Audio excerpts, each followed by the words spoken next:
Après un mois particulièrement difficile pour Jérémy Ferrari, l'heure est à la célébration.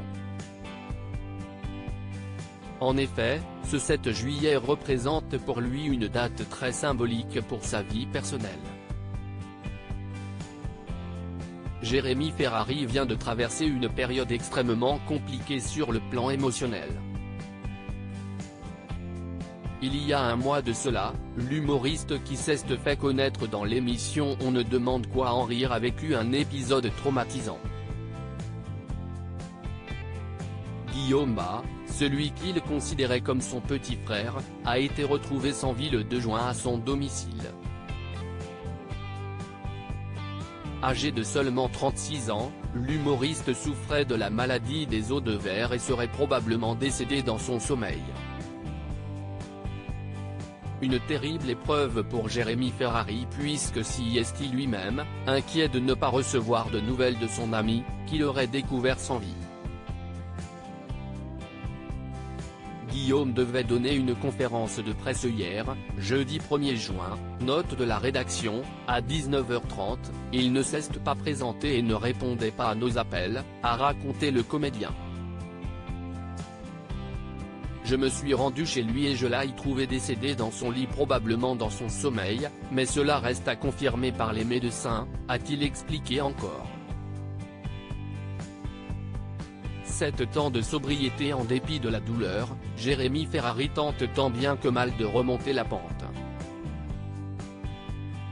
Et ce 7 juillet devrait l'y aider puisque cette date représente un événement très cher au cœur de l'humoriste.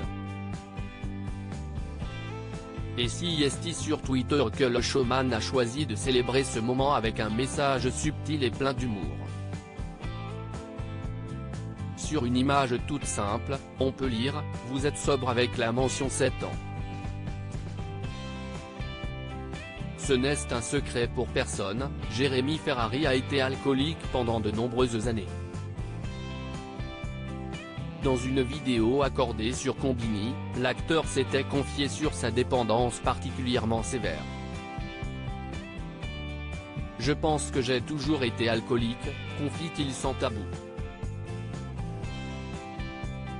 Je pouvais boire toute la nuit, le lendemain me lever à 9h, et reboire, avait-il expliqué avant de poursuivre. Jérémy Ferrari, je sais que je resterai un alcoolique toute ma vie dans une journée, je pouvais boire sans aucun problème 6 litres de vin. Les gens pensent que si est impossible de boire 6 litres de rosé, mais en fait, on ne s'en rend pas compte, explique-t-il. Je prenais des grands shakers, je mettais des glaçons, je pilais au fond, je prenais une bouteille de rosé et je remplissais le shaker. Je buvais ça glacé. Un shaker, CIST pratiquement toute la bouteille. Je pouvais boire ça en une demi-heure, sans aucun problème. Il a fallu que l'humoriste tombe au plus bas, jusqu'à la tentative de suicide pour être hospitalisé et enfin prendre conscience des démons qu'il devait combattre. 7 ans plus tard, le travail semble avoir payé même si Jérémy Ferrari reste prudent, je sais que je resterai un alcoolique toute ma vie.